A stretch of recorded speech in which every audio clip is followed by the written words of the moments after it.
Trick-or-treating was always an exciting time in our suburban neighborhood. Kids roamed the streets in their costumes, going door to door in search of the best candy, while parents watched from a distance. But on one fateful night, the excitement of this cherished tradition took a dark turn none of us would ever forget.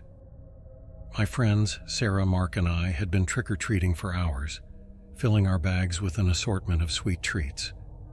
As the sun dipped below the horizon, we decided to explore a more secluded part of the neighborhood. Rumors had circulated about a house at the end of a quiet road that gave out the most amazing candies, and we were eager to investigate. The path led us through dimly lit, winding streets with towering trees casting eerie shadows. Our costumes, while fun, seemed to take on a darker aura in the twilight.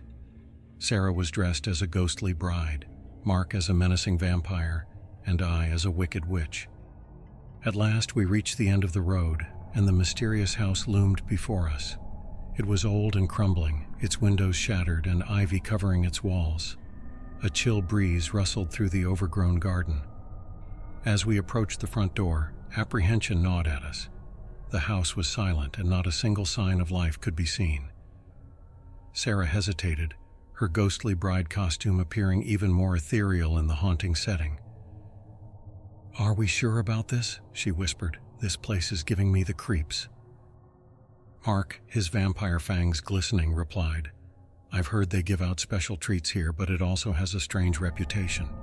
Who knows what awaits us inside?" I, the wicked witch, added, "It's Halloween, guys. We're here for the adventure, right?" With nods of agreement, we summoned our courage and reached for the creaky door.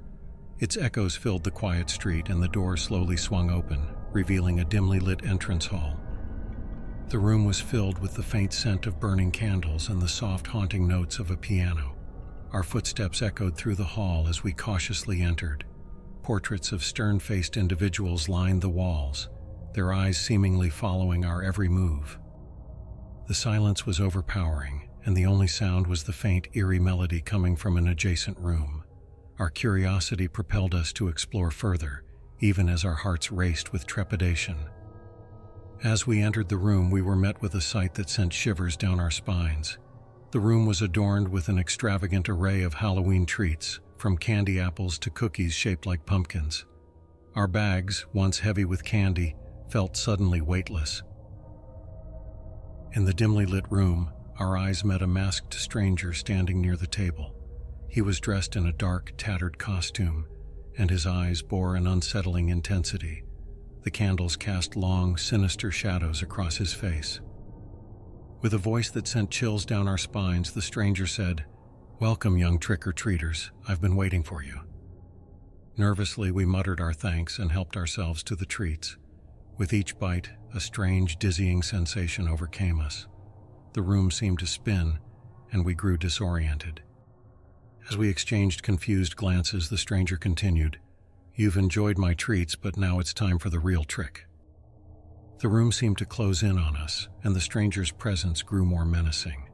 The scent of the treats became sickening, and we felt a growing sense of dread. In an instant, the stranger lunged at us with a menacing grin, and the room dissolved into chaos. We fled from the house, our hearts pounding and our costumes disheveled. The house fell silent, and the stranger disappeared into the darkness.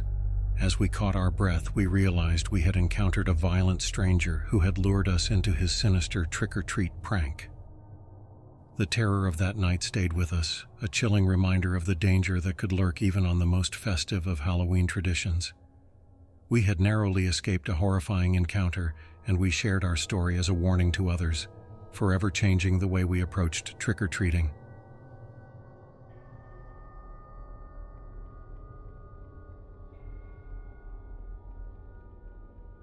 On a chilling Halloween night, my friends and I embarked on our trick-or-treating adventure.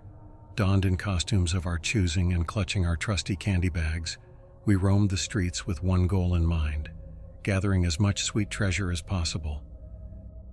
At every doorstep, we would gleefully shout, "Trick or treat," sharing wide smiles with the generous souls who provided us with sugary delights. The evening promised to be filled with joy and laughter, until we noticed the shadowy figure lurking in the background.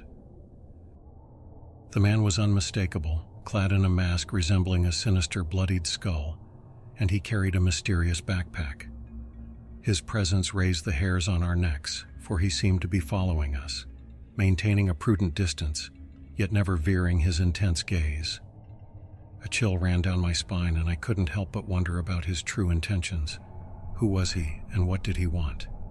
The unease that had settled over me was shared by my friends, who were also keenly aware of this mysterious stalker. Despite our apprehension, we tried to focus on the excitement of the night. We whispered to one another about the man but decided to press on, visiting one last house before heading for home. The final house we encountered was eerie, its windows shrouded in darkness, save for a faint, eerie glow from a lone window. We hesitated, contemplating whether we should skip this house or brave its unsettling aura. One friend suggested we give it a try, speculating that they might have the best candy. Another friend agreed, albeit with a hint of jest, suggesting they might be hiding for a thrilling surprise. As we approached the door, our anticipation clashed with trepidation. We rang the bell, but no one answered. A second ring yielded the same result, with no signs of life from within. A sense of eerie quiet hung around the house. The man with the bloodied skull mask emerged from the darkness, approaching us steadily. In his hand he held a camera, and he asked us in a raspy voice, "Trick or treat?" Startled, we let out screams and fled from him, leaving our coveted bags of candy behind. The man's sinister laughter echoed in our ears as he followed, relentlessly snapping photographs of us. In a chillingly casual tone, he beckoned for us to come back, promising a treat. Our terror only intensified, and we sprinted with all our might, desperately seeking assistance. Rounding a corner, we spotted a police car parked nearby. We rushed towards it, our voices pleading for help. The officer, engrossed in his radio conversation, seemed unaware of the unfolding events. We clamored, describing the man with the camera who had been stalking us and snapping photos. The officer's eyes met ours, registering the fear in our expressions. He stepped out of the car, asking what was wrong. Pointing towards the direction from which we had come, the officer spotted the man with the mask making a hasty retreat. Without hesitation, he ordered us to stay put and gave chase, clutching his firearm. In the squad car, we watched anxiously as the officer pursued the man. Moments turned to minutes, and we clung to the hope that he would capture our tormentor. Finally, the officer returned, handcuffing the man and removing his mask and backpack, revealing his true identity. He was a wanted criminal, one who had been on the run for months. With a reassuring smile, the officer informed us that the man would no longer pose a threat. He locked the criminal in the back of the squad car and sped away, en route to a well-deserved incarceration. We returned to our homes, feeling shaken but profoundly thankful. That night we decided to abandon trick-or-treating, forever etching the events of Halloween in our memory. It was a night of terror that had brought us face to face with a villain, but thanks to the bravery of a dedicated officer, we could finally breathe easy, knowing we were safe.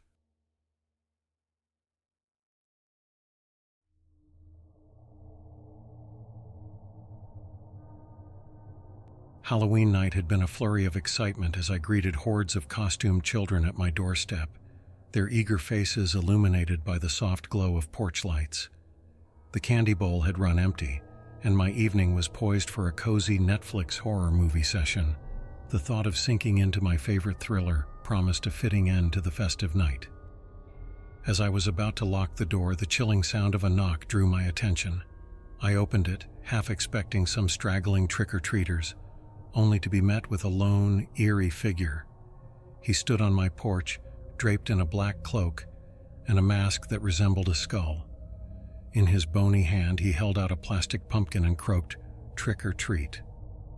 An uneasy shiver raced down my spine. Something about him felt deeply unsettling. He was too tall, too thin for a child, and his mask was disturbingly lifelike. Was he just an eccentric prankster, or something far more sinister?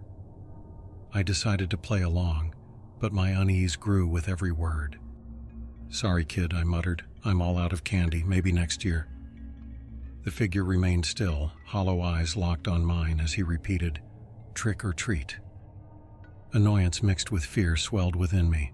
I yearned for him to leave, yet dreaded provoking him. Exasperated, I snapped, "This isn't funny, pal. You're too old for this. Go home and leave me be." He shook his head slowly and muttered, "Trick or treat." Rage and dread surged in tandem. My words turned into a desperate shout, "Get off my property or I'll call the cops." With a wicked grin, he taunted, "Too late." In an instant, he drew a knife from beneath his cloak and lunged, stabbing my arm. Agonizing pain erupted, and I screamed, pushing him away. He dropped the knife, and I bolted inside, slamming the door and locking it. Panic-stricken, I grabbed the phone and dialed 911, relaying the harrowing events as my arm bled. Sirens wailed outside my home, the sound a beacon of hope. I peered out the window, spotting 2 police cars. Officers approached, guns drawn, knocking and calling for me to open up. Once I'd confirmed my safety and provided a description of the assailant, they exchanged knowing glances. They assured me they had apprehended him hiding in the shadows across the street, promptly taking him into custody. With trembling resolve, I consented to identify my attacker. The officers led me to their vehicle, opening the back door to reveal the unmasked assailant. I gasped, disbelieving my eyes. It was my neighbor. The man who had nearly taken my life, the same man I'd shared cordial greetings with in the yard, sat handcuffed in the back of the police car. His smirk and cryptic greeting left me seething, bewildered. What had driven him to such a heinous act, and for how long had he plotted it? I was left with unanswered questions, my neighbor's motives an unknown. The incident haunted me, and I chose to relocate shortly after. The lingering fear that he might find me continued to torment my thoughts. One thing was certain: I could never embrace the Halloween season's festivities with the same innocence and joy ever again.